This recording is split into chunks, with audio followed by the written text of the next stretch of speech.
Tēnā koutou katoa. This is Moritz Lehmann of Starboard Maritime Intelligence. Today is the 6th of May 2022, around 10 p.m. UTC. That is 8 a.m. in Sydney, Australia, and 10 a.m. in Aotearoa, New Zealand, on May the 7th. We've now finished the processing of the Radarsat-2 SAR acquisitions from May 5th, and they have been up on Starboard since about 5 a.m. in the morning of May the 6th UTC. Our satellite partner MDA have done a great job delivering this data in less than 3 hours after its collection. This is very quick in our experience, considering that the data has to be downlinked from orbit to a ground station and then processed before it can be delivered to us. But it took us a while to get the data into Starboard, for we're running our own processing to detect chips in this data, and we had to iron out some kinks in our processing pipeline. At this point, I'd like to put in a plug for my colleague Andrew Middleditch, who's our SAR expert. Andrew will be at the Indo-Pacific Maritime Expo in Sydney from May 10 to 12. If you're also attending, please visit the Starboard stand and talk to Andrew about dark vessel detections. Okay, let's take a look at these latest SAR acquisitions. For that, I'm going to reduce the time shown on this screen here to just May the 5th to reduce the clutter. And the satellite acquisitions are shown as colored dots here in the timeline at the bottom. I'll move this to the first acquisition, 8:30 on May the 5th UTC. This is a SAR acquisition by Radarsat-2. And first thing I'll do is remove the background image. This shows us the detection as squares, white for matched AIS detections, orange for unmatched ones. First thing we notice is that it looks like all ships that are actually in the area on AIS have been detected. So we've got 3 matched detections, 1, 2, 3. These correspond to the ships that are in the area. Here's one just at on the edge of the area that wasn't detected. The busy area down here in the southwest where the Japanese fleet is fishing, we can see that 2 vessels were detected, and there appears to be a third one here. However, on closer inspection, this is an AIS-equipped longliner buoy. I'm going to put the radar image background back on so we can take a closer look and see what makes a detection. So clicking on them brings up the image chip of the unmatched detections, and you can see there's clearly a bright white spot here. And for this one as well, and this one over here, so you can see why the algorithm picked these up as potential vessels.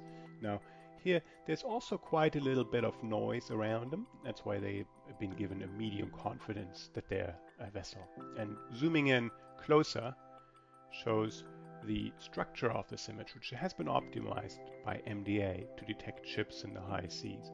And just by eye, it is a needle in a haystack problem. We're looking for tiny white dots around quite a bit of background noise, and that's part of the difficulty of SAR processing. That's why it takes a little longer to be associated with these detections. The gray and white pattern that you see here in the background is associated with oceanographic conditions, so it depends on sea state and surface winds and that sort of thing. But let's go back forward to the next SAR acquisition here at 1809.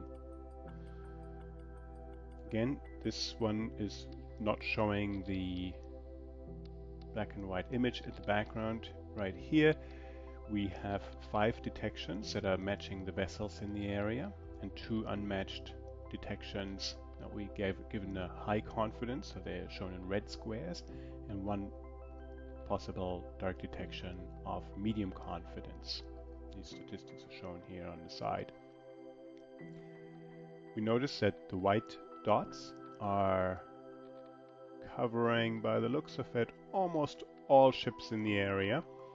Again, this is the Taiwanese fishing fleet that we've looked at here. There's one ship that does not have a white square on them.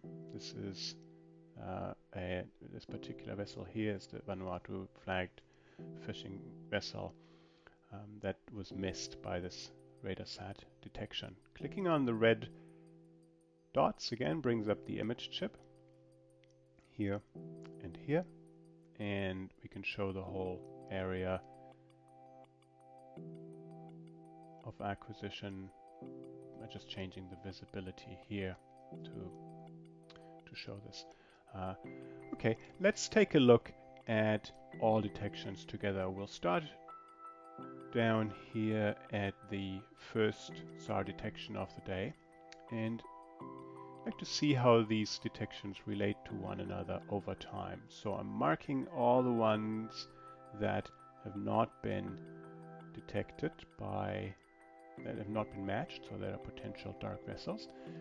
So yeah, I'm going to give those a circle, fairly large circle, diameter approximately 30 kilometers, 25 kilometers maybe, and we'll use circles of different diameter for the other detections.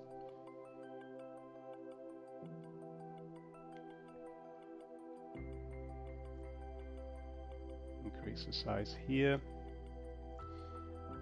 The SAR, the RF detection collected just a few hours after the SAR showed 9 unmatched detections. So I'll give them a little smaller circle so we can tell them apart. In the last screencast we just compared the detections from the 2 RF acquisitions. In this case we are actually comparing 4 acquisitions. Then we're just going to do this in the background and magically show you what comes up. Okay, I'm back. So here's a little something I prepared earlier. I've now marked all the unmatched detections in the 4 satellite acquisitions with range circles, except for the last one, because that's where we'll stop. So May the 5th, we've got those larger circles here around those detections. The medium-sized circles around the unmatched detections in the RF acquisition, and smallest circles in these again RF detections here and here from 1600 UTC. And finally the last SAR acquisition of yesterday, slightly outside the area, but didn't mark those because that's where we'll stop. And for visibility I'm going to hide the SAR footprint here. And so we have a pretty nice spread of detection areas here with a good amount of overlap so that we can see recurring dark vessel detections. So the way I marked this up with the points and circles in different sizes allows us to see the different acquisitions over time. For example, this group of 3 unmatched acquisitions. The oldest one is here. After about I think 3 hours or so, this vessel would have had to travel to this direction. It's about 100 kilometers distance, so the vessel would have had to be fast if it was the same one. And the final acquisition showed it in this area again, another 100 kilometers distant, but there was quite a lot more time between those acquisitions. Again, here's another group of 3 circles here, the oldest one to the intermediate one and to the penultimate one for the day, in pretty close proximity. Of course, they don't have to be the same vessels, they could be different vessels as well.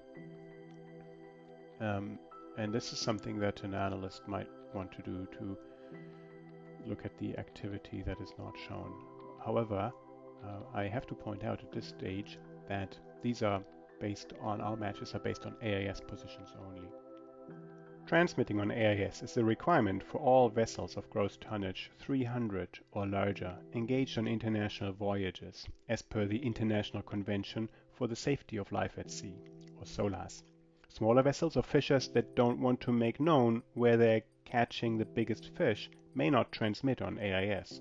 However, all vessels fishing for southern bluefin tuna in the Tasman have to transmit on VMS, or the Vessel Monitoring System. This is a requirement stipulated by the Commission for the Conservation of Southern Bluefin Tuna, or CCSBT.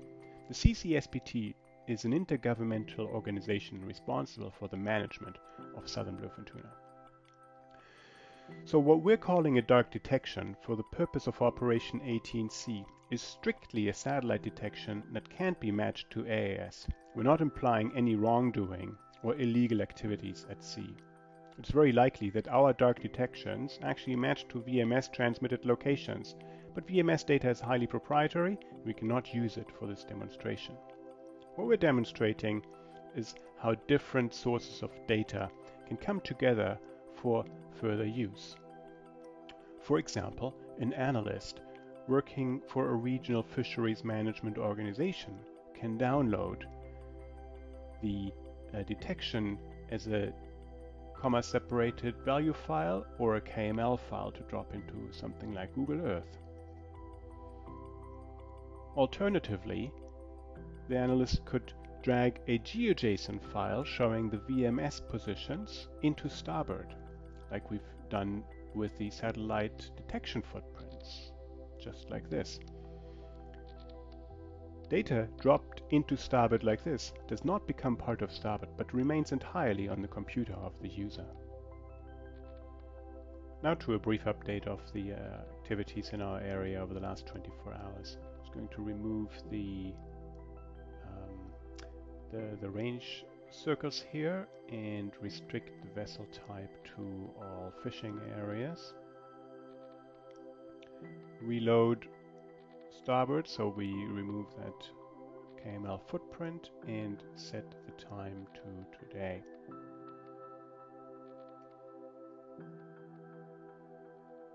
So this screen shows that not much has happened in our area of interest.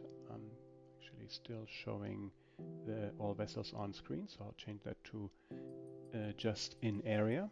We've got 24 vessels on the screen. The ships that have been transiting in here appear to have been arriving at the fishing locations, and no new entries have happened over the last little while here, so relatively little activity. Our next satellite dark vessel detections will be on May the 8th, when we're expecting one Unseenlabs and one Radarsat-2 acquisition. That's it for today. Tomorrow there will be only a text update on our website, and I'll record another screencast on Monday morning in New Zealand, which will be Sunday night in UTC time. Tēnā koutou for listening. Please get in touch with us if you have any questions or comments, and follow us on Twitter and LinkedIn for updates.